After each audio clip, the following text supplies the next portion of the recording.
Assalamualaikum warahmatullahi wabarakatuh.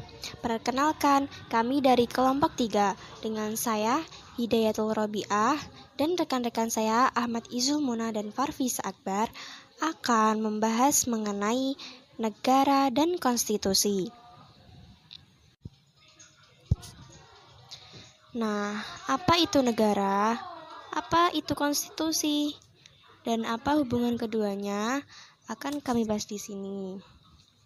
Sedikit pengertian singkat tentang negara dan konstitusi.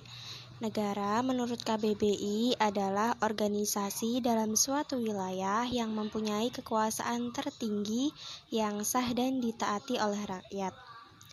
Sedangkan konstitusi menurut KBBI adalah segala ketentuan dan aturan tentang ketatanegaraan, seperti Undang-Undang Dasar dan sebagainya. Nah, berikutnya tentang negara akan dijelaskan oleh saudara Farfisa Akbar. Dan tentang bentuk negara, tujuan negara, fungsi negara akan dijelaskan oleh saudara Ahmad Izul Muna. Oke ya, Assalamualaikum warahmatullahi wabarakatuh. Saya dari kelompok 3 ingin mempresentasikan makalah kami yang berjudul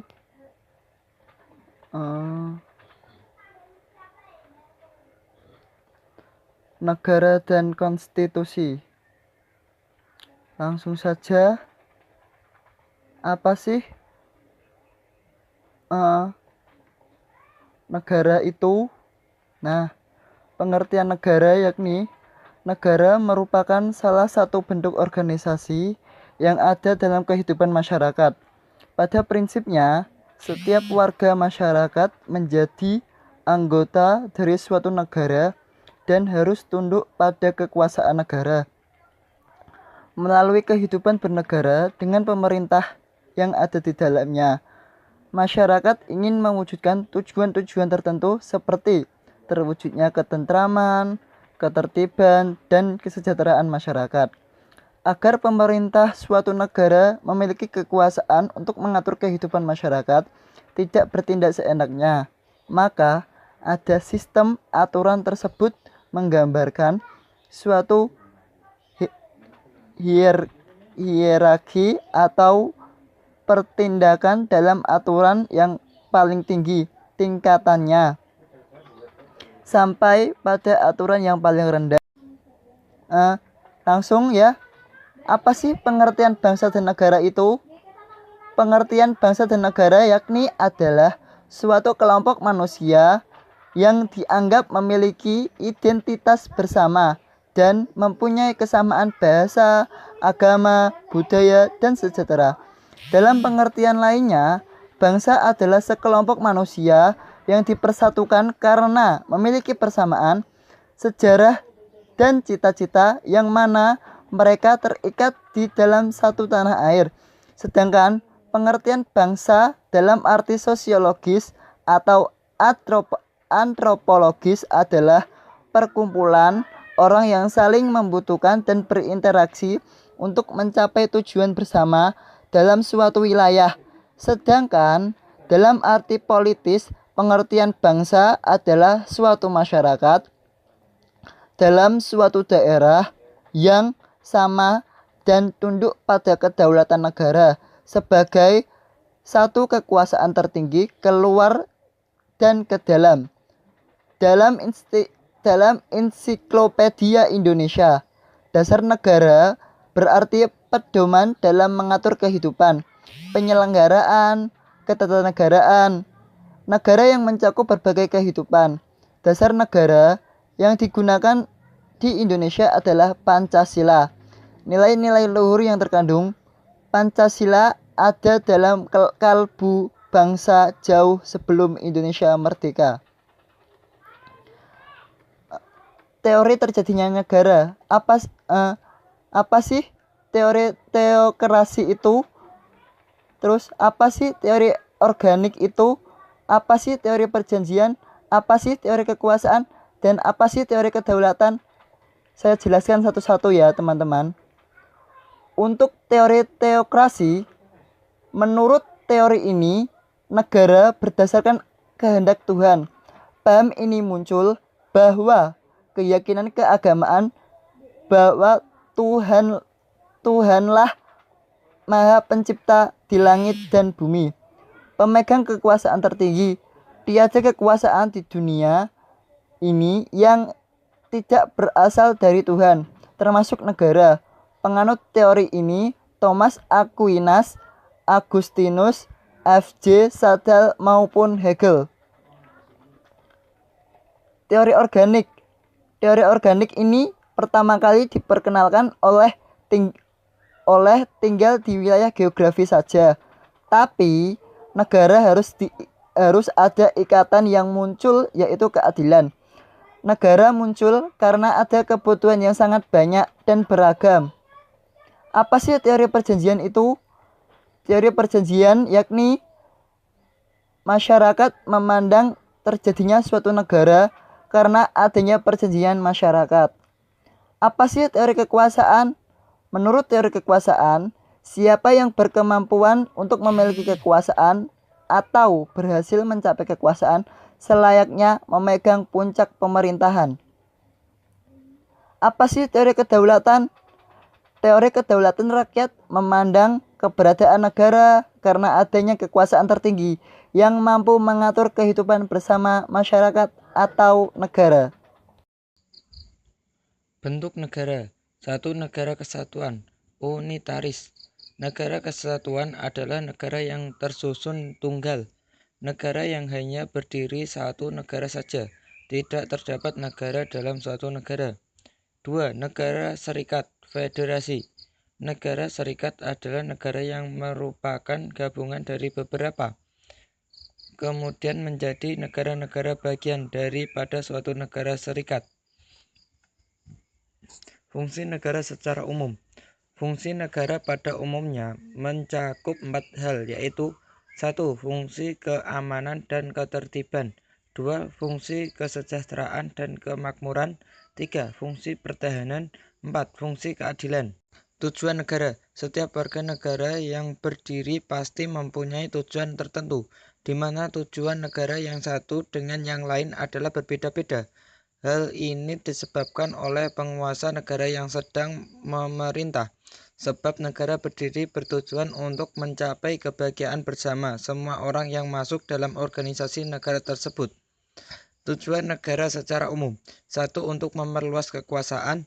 2. Untuk menyelenggarakan ketertiban hukum. 3. Untuk mencapai kesejahteraan umum. Nah, berikutnya adalah konstitusi. Konstitusi bisa dimaknai secara sempit maupun secara luas. Konstitusi dalam arti sempit hanya mengandung norma-norma hukum yang membatasi kekuasaan yang ada dalam negara.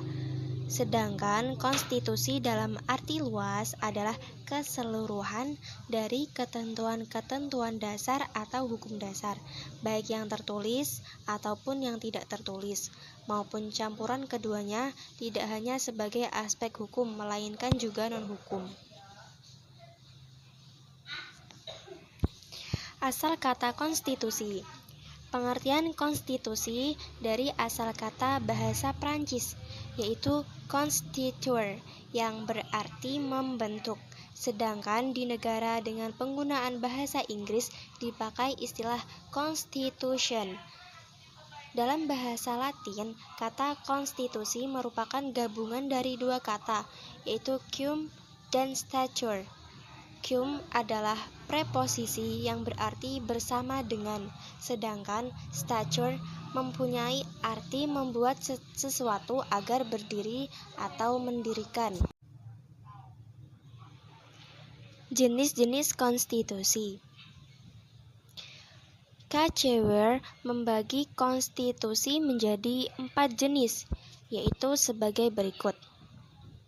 Yang pertama, konstitusi tertulis dan konstitusi tidak tertulis.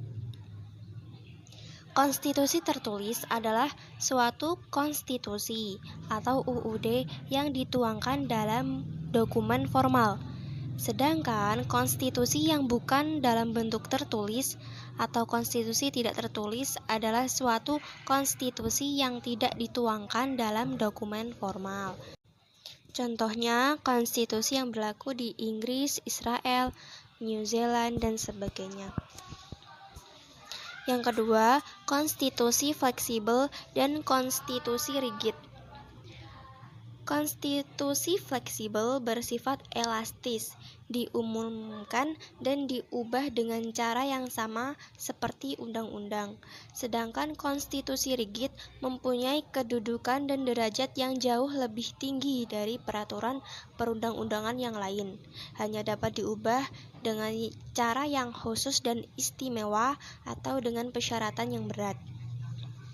Yang ketiga, konstitusi derajat tinggi dan konstitusi tidak derajat tinggi. Konstitusi derajat tinggi adalah suatu konstitusi yang mempunyai kedudukan tertinggi dalam negara. Sedangkan konstitusi derajat tidak tinggi adalah suatu konstitusi yang tidak mempunyai kedudukan seperti derajat tinggi, sehingga persyaratan mengubah konstitusi ini tidak sesulit mengubah konstitusi derajat tinggi, melainkan sama dengan pengubahan undang-undang.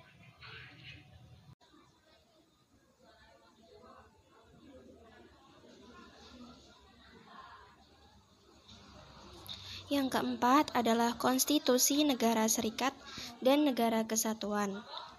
Nah, di negeri serikat didapatkan sistem pembagian kekuasaan antara pemerintah negara serikat dengan pemerintah negara bagian.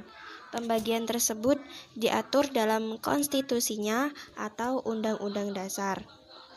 Sedangkan dalam negara kesatuan, pembagian kekuasaan tersebut tidak dijumpai karena seluruh kekuasaannya tersentralkan di pemerintah pusat, walaupun dikenal juga dalam desentralisasi.